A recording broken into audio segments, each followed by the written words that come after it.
Hey everybody and welcome to the Bullshit Party. And in this video I'm gonna be buying, customizing and reviewing a car that I'm very excited for. So if you wanna see that, let's get started. And as we're selecting the color we want the car to be delivered in, please consider giving this video a like and subscribe if you're not yet subscribed. A little backstory of why I'm so excited about the classy Drift Tampa being on sale and why I haven't bought it before. If you've watched my videos before, you know that the Drift Yosemite is one of my favorite vehicles in the game. I never really wanted to pay full price for the Tampa, but since it's on sale right now, well, why not? It might be even better than the Yosemite, who knows? I mean, how bad can it be, right?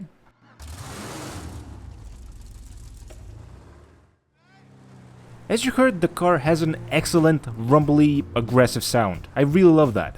And talking about things I love, I really love the way the car looks. And for those of you who think this car reminds you of something but can't quite put your finger on it, it's modeled after the late 60s Mustang mixed with the early 70s Dodge Dart. I personally see more of the Mustang feel in this car, but that's just me. The interior is very cool, very unique looking, and very, well, basic. And once again, I really love the way this car sounds. And I really liked what they did with the steering wheel, how it measures the revs. And now it's time to see how interactive the car is, basically what we can open on it. I'd be lying if I said that I'm not a bit disappointed that you can't open more on this car, but it is what it is. And with that first look on the Drift Tampa done, it's time to go to Los Santos Customs and see what we can customize on the car. And in this part, usually I tell you my first impressions of the car and what I think of it so far. And straight off the bat, the Drift Tampa was, well, weird. It felt almost at the same time very powerful and not powerful at all. Very weird.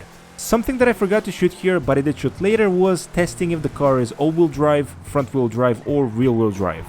With a name like Drift Tampa, of course I was expecting a rear-wheel drive car, but the result may surprise you. That's right, for some reason we're dealing with an all-wheel drive car here. So the rear driving is sort of starting to make sense to me, but let's go inside and see what we can customize on it. Just like with every video, of course, I'm gonna start with upgrading all the performance options first. And that's of course after paying for the repairs for the damage I've done to the car, driving it here.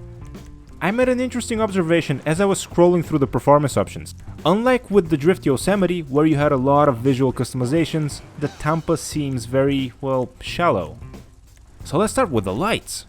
Haven't done this before, but in desperate times, desperate measures, I guess. Even if we don't touch anything else, at least now we can say that it's a custom car.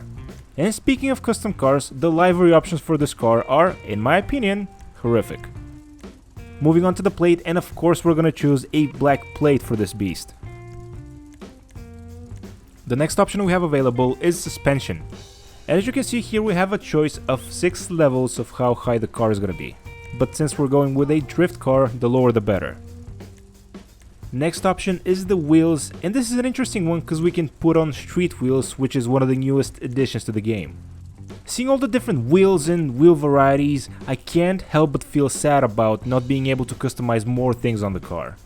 Not the fender, hood, spoilers, skirts, exhaust, not even the bumpers. But hey, we can darken the rear window and that makes it all okay. If you didn't catch that, that was sarcasm. And with everything else done, it's time to choose a primary color for the car. I mean, we can't customize it any other way basically, so maybe choosing the right color is gonna make it worth our while. Just as a side note here, going back to the liveries, I'm very disappointed that you don't have a rusty look livery.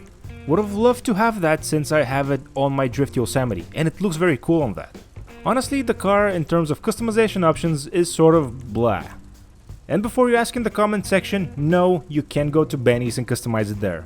This is it, through and through, all the customization options that you have for the Drift Tampa. But it's not that bad because the secondary color also reflects your brake calipers. Awesome, that totally makes up for not having any customization options whatsoever. But even with me bitching the entire time I customized the car, I'm still happy with the way it turned out. And I particularly like the visible rivets connecting all the panels. And seeing how we have only one thing left to do, just choose a color for the wheels, it's time for me to remind you to like the video if you're enjoying what you're seeing. Don't forget to leave a like, and if you're not yet a subscriber, make sure you hit the subscribe button because there's a lot more cool content to come in the future. And with my stay at the dentist, I mean Los Santos Customs almost over, it's time to go out and see what this bad boy can do.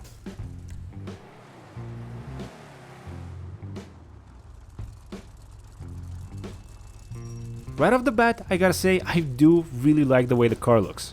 And the sound it makes is not too bad either.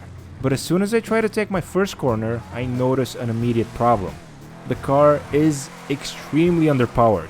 And the best way I can describe it is if you're a driver and if you've driven cars with rear-wheel drive and traction and stability control on, this is basically what this car feels like. You hear the car has a lot of power, you feel the car has a lot of power, but when you step on it, it just doesn't go. And that's incredible for a drift car. And just as I was thinking of, well, this car isn't worth anything, it started raining, which is actually good in this case. It's gonna make the road slipperier, so hopefully we're gonna be able to get a drift or two. But even with the rain, trying to make the car do a drift was a challenge to say the least. And this all-wheel drive thing just baffles me. Why isn't this a rear-wheel drive car like the Drift Yosemite? That's a perfect example of a drift car done great. But to be fair, the Yosemite came out after this car, so maybe they did learn some mistakes they did with this car and they changed it for the Yosemite. But I gotta say, if I paid full price for this car, which is almost $1 million, I don't think I'd be happy with what I'm getting. And that's very limited customization options, very poor performance, and a baffling all-wheel drive system that doesn't belong on the car. Since I spent, $650,000, I can sort of understand it, and it's sort of acceptable since the car looks so good. So I think, in my opinion, this is a garage queen and nothing more. There are a lot of other sports cars that you can get for less that are much more powerful. And don't let the name trick you. This is not a drift car. At least I don't think it is. It doesn't drift well, unless I'm doing something wrong. Which I guess is always an option, and that's why probably tomorrow I'm gonna do a video to see if it's in fact able to drift in any capacity. And to answer all the keyboard warriors' comments before they even type them, yes, I drove the car for about an hour and a half, so I have a pretty good understanding of what I'm talking about. Even though I only show a fraction of what my experience with the car is, I always drive the cars for at least 35-45 minutes, an hour and a half, depending on the current scenario. So in conclusion, I'd say that the Drift Tampa is a very good looking car, a very good sounding car, but when we start talking about the driving experience it offers, well, it just falls apart. If you're looking for a sports car, there are a lot cheaper options out there that you can take advantage of. I paid about $600,000 for mine and probably $200,000 or $300,000 more for upgrades. And to be honest, I don't know if I'm gonna keep it. Car space is becoming precious to me since I have so many cars, and I don't know if this one fits in any of the garages I have. And with that, I think it's time to end the video. Thank you so much to everybody who watched. Hopefully you liked the video, and if you did, give it a thumbs up. If you're not yet a subscriber, make sure to subscribe, and I'll catch you in the next one.